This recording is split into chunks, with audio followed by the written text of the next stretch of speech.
got a rip in the back of his overalls? Who spread jam in his ear? Who chased the cat in the landlady's flower garden? Mama's little soldier. Mama's soldier, big and strong, not afraid of iodine. Take a nap and we'll have a snack. You tough little soldier of mine, destructive little soldier of mine. Oh, who got Mama in trouble at the supermarket? Who made the cans fall down?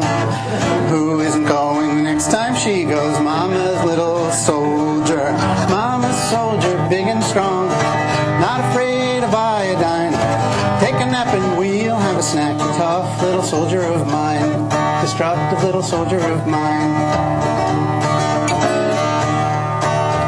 Oh, who cried hard because he wanted a puppy dog? Who said it'd love him so? Who caught fleas and gave them to the family? Mama's little soldier. Mama's soldier, big and strong, not afraid of iodine.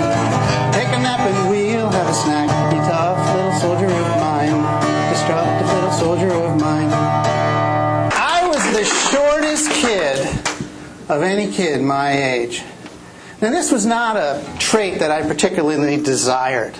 It was my goal in life to grow tall enough that I could see eye to eye with someone else, or to look down at them. Didn't have to be everybody, but I wanted to have a higher perspective of life. Now, since I had no control over my genes and how far and how fast I was going to grow, I went for the next best remedy. I searched for ways to find a higher perspective. There were some boulders on a hill at the side of a park that was right next to our apartment that went up a hill. It wasn't that steep, but it was good enough for me to climb so I could look down at all the people in the park.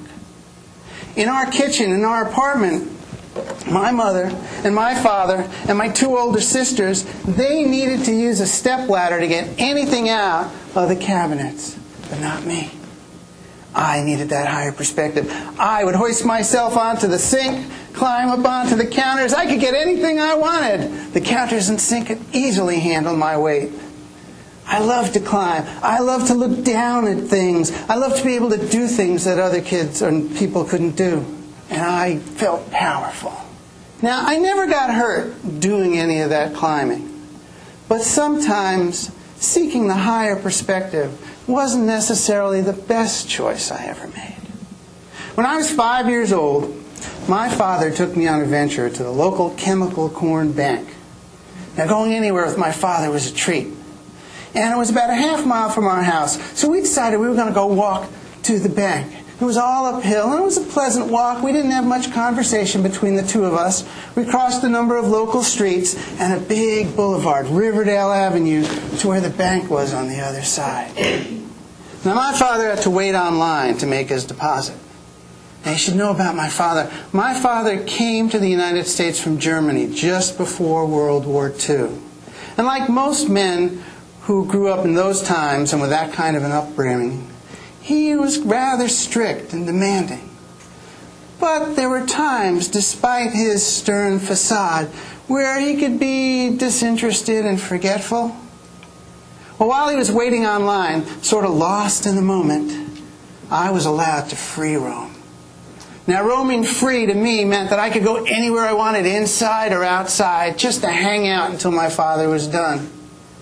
And my father didn't look very concerned. And I'm pretty sure he saw me as I left the bank to go outside. Safe or not, I went outside to explore the surroundings of the bank. And it was there, right in front of me, that I saw this big red structure. It was about 2.5 feet taller than I was. It was all red, sort of shaped just like a queen's chess piece. It was all red, but for this black handle and this box-type thing right at the top.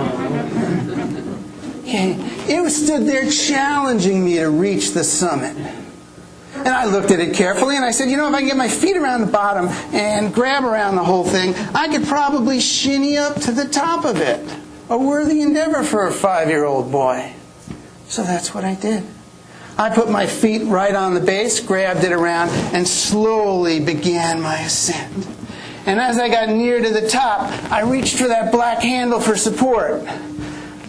Well, you see, unfortunately that black handle wasn't locked in position, so the weight of my body pulled it from its upright position to a horizontal one. Well, that loud, resounding siren, when it went off when I pulled that fire alarm, sent me screaming to the ground. People came pouring out of the bank trying to figure out what was going on, including my father, who, seeing me, surmised exactly what had happened. He looked at me and said, "What did you think you were doing? What, you think it was a mailbox?" You know, up until that point, I hadn't thought it was anything. But when he put that thought in my mind, I realized that this was my only way out of getting in trouble. I still didn't know what the thing was I climbed. And I do know what I did was wrong. So I, with tears streaming down my face, I just nodded yes. I thought it was a mailbox. Now, surprisingly, my dad grabbed my hand and we crossed Riverdale Avenue and he started walking home. Now, I couldn't understand why he was doing that. I couldn't understand whether it was because he was afraid that he would get in trouble and get jailed or fined for what I did, or he was just too embarrassed to see anyone. Whether it was conscience or the fact that the fire engines were getting pretty close, though, he did change his mind about half a block away, and we turned around and went back just as the firemen came. I got a short lecture from the firemen about how bad it is to pull false alarms, and my 5-year-old self was just so glad that I didn't pull them from a real fire and no one got hurt. It was a long walk downhill on the way back home. Not much was said, but on the positive side, I did notice a lot more of those red boxes sitting on poles as we were going down home. When we got back home, as we reached the steps to our apartment, I hesitated for a while. I pleaded with my father to go in and tell my mother what had happened, because I certainly didn't want to face Mom and tell her the story about how things went. Now, I don't quite remember what my mother's initial reaction was to the story, but I do know over time she really enjoyed telling it to all our relatives and friends. As a matter of fact, it was even printed up in a local newspaper, the Riverdale Press. July 16th, 1956, Riverdale Press. Firefighters who swarmed to the Riverdale branch of the Chemical Corn Exchange Bank the other day were called out by accident. A customer transacting business left his young son unattended for a moment. Junior climbed up the fire alarm, pulled it, and really started something. I still have the clipping from that. I continued to seek higher perspectives as I grew up. Getting in trouble didn't really stop me from doing that. But when you seek higher perspectives, sometimes you got to see things for what they really are. And definitely one of the things I learned is never climb anything unless you really know what it is. Mama's soldier, big and strong, not afraid of buy a dime. Take a nap and we'll have a snack. Tough little soldier of mine, destructive little soldier of mine.